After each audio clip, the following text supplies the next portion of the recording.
ഞാൻ ഈ വീഡിയോ ഇതിന്റെ ഏറ്റവും പ്രധാനപ്പെട്ട കാര്യം എന്ന് പറയുന്നത് മമ്മൂട്ടി വളരെ കൃത്യമായി കാര്യങ്ങൾ പറഞ്ഞു. മമ്മൂട്ടി ഇവിടുത്തെ എട്ടുകാലി മമ്മൂഞ്ഞിമാരെ അല്ലെ, എട്ടുകാലി മമ്മൂഞ്ഞിമാരെ മമ്മൂട്ടി വളരെ വ്യക്തമായി തുറന്നു കാട്ടി. ഏത് എട്ടുകാലി മമ്മൂഞ്ഞ്? എട്ടുകാലി മമ്മൂഞ്ഞ് എന്ന് പറഞ്ഞാൽ ആരാണ്? പിണറായി വിജയനാണ്. എട്ടുകാലി മമ്മൂഞ്ഞ് എന്ന് പറഞ്ഞാൽ ആരാണ്? PM മുഹമ്മദ് റിയാസ് ആണ്. എട്ടുകാലി മമ്മൂഞ്ഞ് എന്ന് പറഞ്ഞാൽ ആരാണ്? P രാജനാണ്. എട്ടുകാലി മമ്മൂഞ്ഞ് എന്ന് പറഞ്ഞാൽ ഇപ്പറഞ്ഞ ഈ റഫീഖ്, ചോന്ന കുപ്പായിട്ട റഫീഖാണ്. ഇമാതിരി എല്ലാ അന്തം കമ്മികളും ആരാണ്? എട്ടുകാലി മമ്മൂഞ്ഞുമാരാണ്. എട്ടുകാലി മമ്മൂഞ്ഞിന്റെ കഥ നിങ്ങൾക്ക് അറിയോ? അത് ഞാൻ പറഞ്ഞുതരാം. അതായത് ഈ വൈക്കം മുഹമ്മദ് ബഷീർ എഴുതിയതാണ്. ആ നാട്ടിൽ ഏത് പെണ്ണുങ്ങൾക്ക് ഗർഭമുണ്ടായാലും എട്ടുകാലി മമ്മൂഞ്ഞ് വഷളം ചിരിയോടെ പറയും അത് നമ്മളാണ്. എട്ടുകാലി അങ്ങനെയാണ്. എട്ടുകാലി മമ്മൂഞ്ഞിന് ഈ ഒരു എന്താ പറയാ, ഈ ഒരു കഥാപാത്രത്തെ വൈക്കം മുഹമ്മദ് ബഷീർ വളർത്തിക്കൊണ്ടുവരുന്നത് എങ്ങനെയാണ്? അതായത് നാട്ടിലെ ഏത് പെണ്ണ് ഗർഭം ധരിച്ചാലും ഈ എട്ടുകാലി മമ്മൂഞ്ഞ് ചായക്കടയിൽ കയറി എന്ന് പറയും അത് നമ്മളാണെന്ന് അറിയും. അത് നമ്മളാണ്. എല്ലാ ഗർഭത്തിന്റെയും ഉത്തരവാദി ഈ എട്ടുകാലി മമ്മൂഞ്ഞാണ്. അതുകൊണ്ടാണ് ഞാൻ പറഞ്ഞത് നാട്ടിൽ എന്ത് വികസനം. വിഴിഞ്ഞം നമുക്കൊക്കെ അറിയാം. വിഴിഞ്ഞം എന്ന് പറയുന്നത് ഉമ്മൻചാണ്ടിയുടെ പദ്ധതിയാണ്. വിഴിഞ്ഞം എന്ന് പറയുന്നത് ഇവിടുത്തെ കോൺഗ്രസിന്റെ പദ്ധതിയാണ്. തൊഴിലുറപ്പ് പദ്ധതി എന്ന് പറയുന്നത് കോൺഗ്രസിന്റെ പദ്ധതിയാണ്. ഇങ്ങനെ കോൺഗ്രസിന്റെ പദ്ധതികളൊക്കെ നമ്മളെ പദ്ധതി. ഗെയിൽ പൈപ്പ് ലൈൻ നമ്മളെ പദ്ധതി. ഏത് നിങ്ങളുടെ ഈ ഗെയിൽ പൈപ്പ് ലൈൻ എന്ന് പറഞ്ഞാൽ ഭൂമിക്കടിയിൽ വാതക ബോംബ് എന്ന് പറഞ്ഞത് ആരാടോ? ഭൂമിക്കടിയിൽ വാതക ബോംബ് എന്ന് പറഞ്ഞത് ആരാടോ? P രാജീവ് അല്ലടോ? അതൊക്കെ മറന്നുപോയി. എന്നിട്ട് പറയാ ഗെയിൽ പൈപ്പ് ലൈൻ ഞങ്ങൾ കൊണ്ടുവന്നു മണ്ണാങ്കട്ട. ഉളുപ്പുണ്ടോ? ഇങ്ങനെ ഉളുപ്പുണ്ടോ? ഇതാണ് പറയുന്നത്. നിങ്ങളാണ് ഈ പറയുന്ന എട്ടുകാലി മമ്മൂഞ്ഞിമാർ. ഇനി എട്ടുകാലി മമ്മൂഞ്ഞിന്റെ ഒരു കഥ കൂടി പറഞ്ഞിട്ട് ഞാൻ വീഡിയോ അവസാനിപ്പിക്കാം കേട്ടോ. അതായത് വൈക്കം മുഹമ്മദ് ബഷീർ തന്നെ പറയുന്നതാണ് എട്ടുകാലി മമ്മൂഞ്ഞിന് സംഭവിച്ച അബദ്ധം. അങ്ങനെയാണ് ഈ ചായക്കടയിൽ ആനവാരി രാമൻ നായരും പൊൻകുരിശ് തോമയും മറ്റേ ഒറ്റക്കണ്ണൻ പോക്കലും പാടി ഇരിക്കുന്ന ആ വേദിയിൽ വെച്ചിട്ടാണ് ഇവരിങ്ങനെ ചായ പിടിച്ചുകൊണ്ടിരിക്കുമ്പോ അപ്പോഴാണ് ആനവാരി രാമൻ നായരട്ടാ പറഞ്ഞു വന്നു, നമ്മളെ പാറുക്കുട്ടിക്ക് മാസം തെറ്റിട്ടോ, നമ്മളെ പാറുക്കുട്ടിക്ക് കുളി തെറ്റി. അങ്ങനെ പണ്ടെങ്ങനെയാ പറയാ, കുളി തെറ്റി എന്നാ പറയാ. അതായത് ഗർഭം ആയി എന്നുള്ളതിന്റെ ഒരു നാടൻ പ്രയോഗമാണ് കുളി തെറ്റി. നമ്മളെ പാറുക്കുട്ടിക്ക് കുളി തെറ്റിട്ടോ, പാറുക്കുട്ടിക്ക് ഗർഭമാണ്. അതാ എട്ടുകാലി മുമ്പ് ചാടി നിൽക്കുന്നത് അത് നമ്മളാണെന്ന് പറഞ്ഞപ്പോഴത്തേക്ക് അവിടെ ആകെ കൂട്ടച്ചിരി. അപ്പം എട്ടുകാലി മുമ്പ് വിചാരിച്ചത് എന്താ എല്ലാവരും ഇവിടെ ചിരിക്കുന്നത്? ഇപ്പം എല്ലാവരും കൂടി ചിരിക്കുന്ന മുമ്പിൽ അതല്ല, നമ്മൾ തന്നെയാണ് പാറുക്കുട്ടിക്ക് ഉണ്ടാക്കിയത്, നമ്മൾ തന്നെയാണ് എന്നാണ്ട് പറഞ്ഞു. അപ്പോഴാണ് ആനവാരി രാമനായർ പറഞ്ഞത് പാറുക്കുട്ടി എന്ന് പറഞ്ഞത് മനയിലെ ആനയാണ്. മനയിലെ ആനയുടെ പാറുക്കുട്ടി എന്ന് പേരായ ആനയുണ്ട് അവിടെ. ആ ആന ഗർഭിണിയായപ്പം പാറുക്കുട്ടി എന്നുള്ളത് ആനയാണെന്ന് പോലും അറിയാതെ മുമ്പ് ചാടിക്കേറി എട്ടുകാലി മുമ്പ് പറയാം അതും നമ്മളാണെന്ന്. ഇതാണ് ഇത് എന്താ പറയാ, ഇത് എങ്ങനെയാണോ എട്ടുകാലി മുമ്പ് അവതരിപ്പിച്ചത് അത് തന്നെയാണ് പിണറായി വിജയന്റെ ചിങ്കിടികളും. എന്ത് നല്ല കാര്യം നാട്ടിലുണ്ടായാലും അത് ഞമ്മളാ. അങ്ങനെയാണ് ഇവർ ഈ മുണ്ടക്കൈ ചൂരൽമലയിലെ 770 കോടി രൂപ എന്ന് പറയുന്ന നാട്ടുകാരുടെ പൈസയിലെ 3/4 ഭാഗം പുട്ടടിച്ചിട്ട്, അങ്ങനെ തന്നെ പറയട്ടെ, നാട്ടുകാരുടെ പൈസയിലെ 3/4 ഭാഗവും പുട്ടടിച്ചിട്ട് ബാക്കി പൈസ കൊണ്ടുണ്ടാക്കിയ ഒരു ആട്ടുംകൂട് പോലുള്ള വീടുകൾ 30 ലക്ഷത്തിന്റെ വീടുകളാണ് അത്രേ. നിങ്ങളത് പോയി കാണണം കേട്ടോ. അത് 30 ലക്ഷത്തിന്റെ വീടുകൾ. അതിന്റെ സൺഷെയ്ഡൊക്കെ കണ്ടാൽ, ഞാൻ നേരത്തെ ഒരു വീഡിയോ പറഞ്ഞു, പെറ്റ തള്ള സഹിക്കില്ല. ഇത് എന്ത് എഞ്ചിനീയർ 30 ലക്ഷത്തിന്റെ വീടാണത്രേ കെട്ടിക്കൊടുത്ത്. 10 ലക്ഷത്തിന്റെ പോലും എന്താ പറയാ ഒരു മെന കാണാത്ത വീട് കെട്ടിക്കൊടുത്തിട്ട് ഇത് നമ്മൾ അതൊക്കെ മമ്മൂട്ടി പൊട്ടിച്ചിരിക്കുകയാണ്. മമ്മൂട്ടി പറഞ്ഞു ഇത് ജനങ്ങളുടെ വീടാണ്, ജനങ്ങൾ നിർമ്മിച്ചു കൊടുത്ത വീടാണ്. മാറി നിക്ക് റഫീഖെ, എന്റെ കൂടെ അങ്ങനെ നിൽക്കണ്ട. ഞാൻ വന്നത് എന്റേതായ എന്റെ എന്താ പറയാ ഇത് കാണണമെന്ന് ആഗ്രഹം തോന്നിയിട്ട് ഞാൻ വന്നതാണ്. അല്ലാതെ നിങ്ങളെ കൂടെ വന്നിട്ട് എന്താ പറയാ നിങ്ങൾക്ക് ഒരു പബ്ലിസിറ്റി ഉണ്ടാക്കാനല്ല. അതുകൊണ്ട് റഫീഖ് മാറി നിൽക്കുക, എന്റെ കൂടെ അങ്ങനെ നിൽക്കണ്ട എന്ന് പറഞ്ഞാൽ റഫീഖ് വിഷമിക്കണ്ട, പിണറായി വിജയ മാറി നിൽക്ക്, മുഹമ്മദ് റിയാസെ മാറി നിൽക്ക്, രാജ മാറി നിൽക്ക് എന്ന് മമ്മൂട്ടി സഖാവ് പറയുന്നു. പോരെ, ഇന്നത്തേക്ക് സഖാക്കന്മാർക്ക് പള്ള നിറച്ചു ആയല്ലോ. എന്നിട്ടും സോഷ്യൽ മീഡിയയിൽ കരയുകയാണ് ഇങ്ങനെ. ശാരദക്കുട്ടി ഭട്ടതിരിയുടെ ഒക്കെ ഫേസ്ബുക്ക് കണ്ടാലേ മമ്മൂട്ടി എന്തോ വലിയ പാതകം ചെയ്തത്രേ, മമ്മൂട്ടി ഇങ്ങനെ പറയാൻ പാടില്ലേ എന്ന്. വേറെ ആള് പറഞ്ഞെന്താ റഫീഖിനെയാണ് മമ്മൂട്ടി കാൽക്കൽ. ഇത് റഫീഖ് തറവാട്ടിൽ നിന്ന് കൊണ്ടുവന്നാണല്ലോ. ഇവരുടെ വർത്താനം കേട്ടായിരിക്കും റഫീഖ് എന്ന് പറയുന്ന CPM ജില്ലാ സെക്രട്ടറി ഓന്റെ തറവാട്ട് നിർത്തുണ്ടോ എന്ന് ഉണ്ടാക്കിയ വീടാണെന്ന്. അങ്ങനെയാണ് മൂപ്പര് പറഞ്ഞത്. മമ്മൂട്ടി പറഞ്ഞത് മാറി നിൽക്കുക. അവസാനം മമ്മൂട്ടി എന്നെ പറഞ്ഞു മാറി നിൽക്കണോ എന്ന് പറഞ്ഞു. ഇതൊക്കെ എന്താ പറയുക, വരമ്പത്ത് നിന്ന് തന്നെയാണ് കൂലി നേട്ടില്ലേ, വരമ്പത്ത് നിന്ന് തന്നെയാണ് കൂലി എന്ന് T സിദ്ദീഖ് എന്ന് പറയുന്ന, അതായത് ഈ ഉരുൾപൊട്ടലിന് ശേഷം അവിടെ ഏറ്റവും കൂടുതൽ ദുരിതബാധിതർക്കൊപ്പം നിന്ന് അവർക്കൊപ്പം ദിവസങ്ങളോളം ഉറക്കമൊഴിച്ചു നിന്ന കോൺഗ്രസിന്റെ നേതാവാണ് T സിദ്ദീഖ്. ഞാനക്കാലത്ത് നിന്ന് അവിടെ പോയിട്ടല്ല പറയുന്നത്, നമ്മൾ ദൃശ്യമാധ്യമങ്ങളിൽ മുഴുവൻ കണ്ടതാണ്. ആ മഞ്ഞ റെയിൻകോട്ട് ഇട്ടിട്ട് അതിലൂടെ ഇങ്ങനെ ഓടിപ്പാഞ്ഞ് നടക്കുന്ന ടി സിദ്ദിഖിന്റെ രൂപം. ആ ടി സിദ്ദിഖ് ദുരന്ത ബാധിതർക്കൊപ്പം നിന്നുകൊണ്ട് അവരുടെ കണ്ണീരൊപ്പിയ ടി സിദ്ദിഖ് ഈ താക്കോൽ കൈമാറ്റ വേദിയിൽ വെച്ചിട്ടേ ടി സിദ്ദിഖ് പ്രസംഗിക്കാൻ കയറിയപ്പോ ഈ പറയുന്ന ഇപ്പൊ മമ്മൂട്ടി അട്ടിയോടിച്ചില്ലേ ഇവൻ എന്താ റഫീഖ് അവന്റെ പേര് റഫീഖ് ഇവന്റെ നേതൃത്വത്തിൽ ഒരുപാട് അന്തംഗമ്മികൾ അവിടെ കൊണ്ടുവന്ന് കൂകിപ്പിച്ചു അല്ലെ.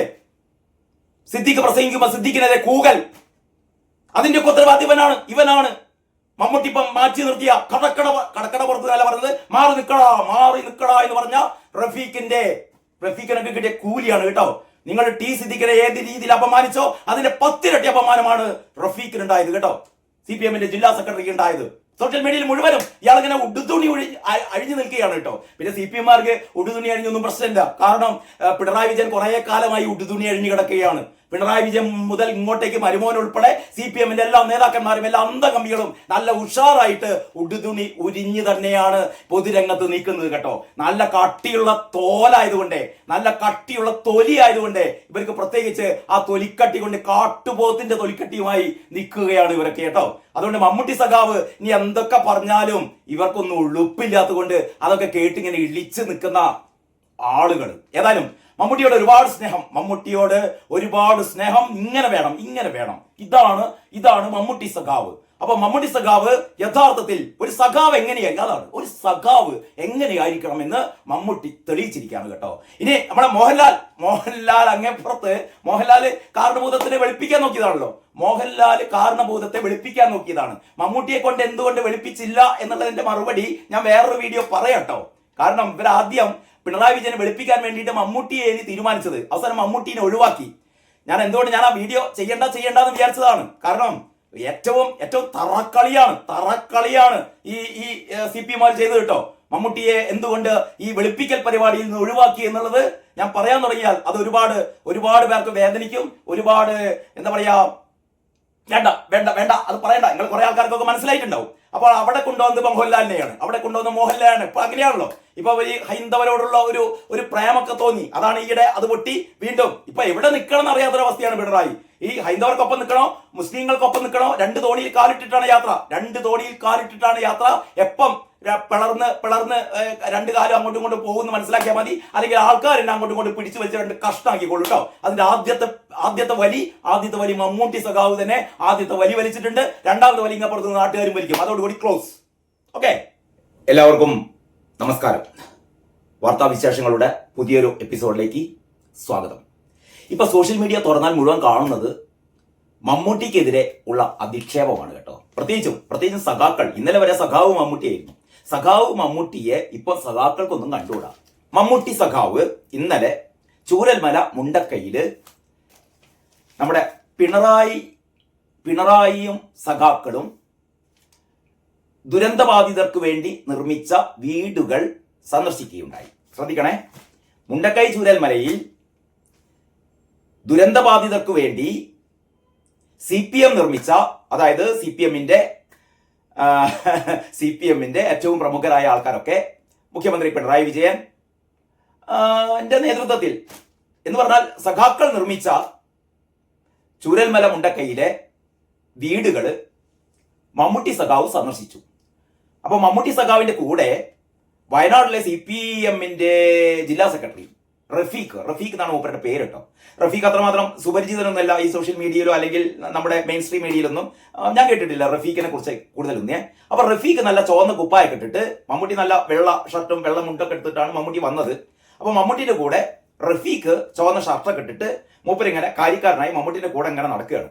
എന്നിട്ട് ആൾക്കാരുടെ മാറി നിൽക്കേ മമ്മൂട്ടി സഖാവ് വരുന്നുണ്ട്, മാറി നിൽക്ക് എന്ന് പറഞ്ഞ മമ്മൂട്ടിന്റെ കൂടെ. എന്നിട്ട് മമ്മൂട്ടിയോട് പറയാണ്, ഞങ്ങൾ ഉണ്ടാക്കി കൊടുത്ത വീടാണ്, ഞങ്ങൾ ഉണ്ടാക്കി കൊടുത്ത മറ്റേ ടൗൺഷിപ്പ്, ഞങ്ങൾ ഇത് ഉണ്ടാക്കാൻ പോകുന്ന ഡിസ്പെൻസറി, ഞങ്ങൾ ഉണ്ടാക്കാൻ പോകുന്ന മറ്റേത്, ഞങ്ങൾ ഉണ്ടാക്കാൻ പോകുന്ന ഗ്രൗണ്ട് എന്നൊക്കെ പറഞ്ഞിട്ട് ഇങ്ങനെ ഭയങ്കര ഡയലോഗാണ്. അപ്പൊ മമ്മൂട്ടി പറഞ്ഞേ, മോനെ മാറി നിൽക്ക്, എന്റെ കൂടെ ഇങ്ങനെ നിൽക്കണ്ട കേട്ടോ, ഞാൻ വന്നത് നിങ്ങൾക്ക് വേണ്ടിയിട്ടല്ല, അത് മാറി നിന്നാ മതി എന്ന് മമ്മൂട്ടി പറഞ്ഞു.